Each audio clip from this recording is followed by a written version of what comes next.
Kitab Nahum. Nahum pasal 1.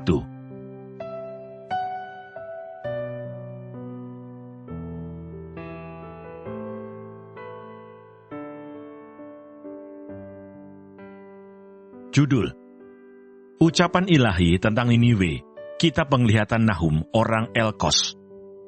Murka Tuhan. Tuhan itu Allah yang cemburu dan pembalas. Tuhan itu pembalas dan penuh kehangatan amarah. Tuhan itu pembalas kepada para lawannya dan penendam kepada para musuhnya. Tuhan itu panjang sabar dan besar kuasa, tetapi Ia tidak sekali-kali membebaskan dari hukuman orang yang bersalah. Ia berjalan dalam puting beliung dan badai, dan awan adalah debu kakinya. Ia menghardik laut dan mengeringkannya, dan segala sungai dijadikannya kering. Basan dan Karmel menjadi merana, dan kembang Libanon menjadi layu. Gunung-gunung gemetar terhadap Dia, dan bukit-bukit mencair. Bumi menjadi sunyi sepi di hadapannya, dunia serta seluruh penduduknya. Siapakah yang tahan berdiri menghadapi geramnya? Dan siapakah yang tahan tegak terhadap murkanya yang bernyala-nyala? Kehangatan amarahnya tercurah seperti api, dan gunung-gunung batu menjadi roboh di hadapannya. Tuhan itu baik. Ia adalah tempat pengungsian pada waktu kesusahan. Ia mengenal orang-orang yang berlindung kepadanya, dan menyeberangkan mereka pada waktu banjir. Ia menghabisi sama sekali orang-orang yang bangkit melawan Dia, dan musuhnya dihalaunya ke dalam gelap. Firman Tuhan kepada Yehuda dan Niniwe. Apakah maksudmu menentang Tuhan? Ia akan menghabisi sama sekali. Kesengsaraan tidak akan timbul dua kali, sebab mereka pun akan lenyap seperti duri yang berjalin-jalin, dimakan habis seperti jerami kering. Bukankah daripadamu muncul orang yang merancang kejahatan terhadap Tuhan, orang yang memberi nasihat dursila? Beginilah firman Tuhan. Sekalipun mereka utuh dan begitu banyak jumlahnya, tetapi mereka akan hilang terbabat dan mati binasa. Sekalipun aku telah merendahkan engkau, tetapi aku tidak akan merendahkan engkau lagi.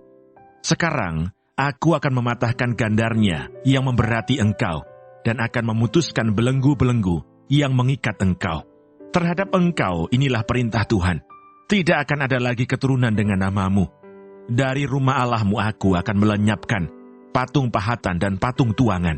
Kuburmu akan kusediakan sebab engkau hina. Lihatlah, di atas gunung-gunung berjalan orang yang membawa berita, yang mengabarkan berita damai sejahtera. Rayakanlah hari rayamu, hai Yehuda. Bayarlah nazarmu, sebab tidak akan datang lagi orang dursila menyerang engkau. Ia telah dilenyapkan sama sekali.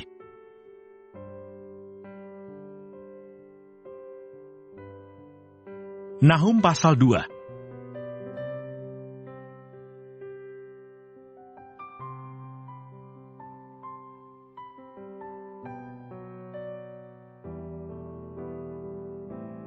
Pembongkar maju terhadap engkau. Adakan penjagaan di benteng, mengintailah di jalan. Ikatlah pinggangmu teguh-teguh, kumpulkanlah segala kekuatan. Sungguh, Tuhan memulihkan kebanggaan Yakub, seperti kebanggaan Israel, sebab perusak telah merusakkannya dan telah membinasakan carang-carangnya. Musuh merusakkan Niniwe. Perisai para pahlawannya berwarna merah, prajuritnya berpakaian kirmisi, kereta berkilat-kilat seperti api suluh. Pada hari ia melengkapinya, dan kuda-kuda penuh gelisah. Kereta melaju galak di jalan, kejar mengejar di lapangan. Kelihatannya seperti suluh, berpacu seperti kilat. Pasukan-pasukan istimewa dikerahkan. Mereka tersandung jatuh di waktu berjalan maju. Mereka lari terburu-buru ke arah tembok kota, sedang alat pendobrak sudah ditegakkan. Pintu-pintu di sungai-sungai telah dibuka, dan istana menjadi gempar.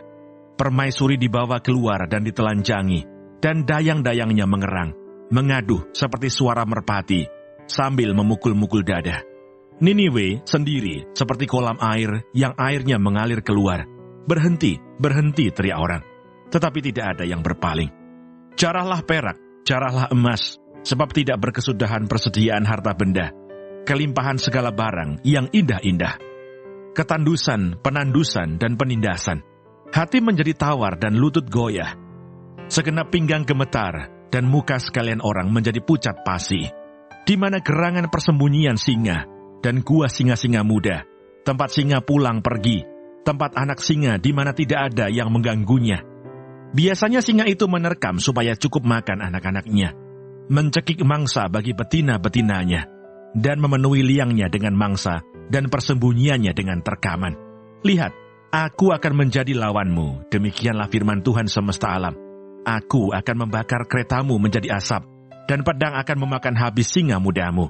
Aku akan melenyapkan mangsamu dari atas bumi, dan suara utusan-utusanmu tidak akan terdengar lagi.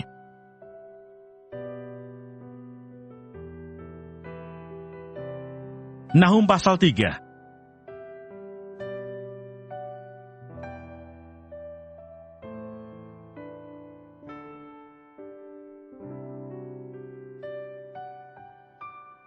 Hukuman atas Niniwe. Celakalah kota penumpah darah itu. Seluruhnya dusta belaka, penuh dengan perampasan, dan tidak henti-hentinya penerkaman. Dengar, lecut cambuk dan derak-derik roda. Dengar, kuda lari menderap dan kereta meloncat-loncat. Pasukan berkuda menyerang, pedang bernyala-nyala, dan tombak berkilat-kilat. Banyak yang mati terbunuh dan bangkai bertimbun-timbun. Tidak habis-habisnya mayat-mayat. Orang tersandung jatuh pada mayat-mayat. Semuanya karena banyaknya persundalan si perempuan sundal, yang cantik parasnya dan ahli dalam sihir, yang memperdayakan bangsa-bangsa dengan persundalannya, dan kaum-kaum dengan sihirnya. Lihat, aku akan menjadi lawanmu, demikianlah firman Tuhan semesta alam. Aku akan mengangkat ujung kainmu sampai ke mukamu, dan akan memperlihatkan auratmu kepada bangsa-bangsa, dan kemaluanmu kepada kerajaan-kerajaan. Aku akan melemparkan barang keji ke atasmu, akan menghina engkau dan akan membuat engkau menjadi tontonan.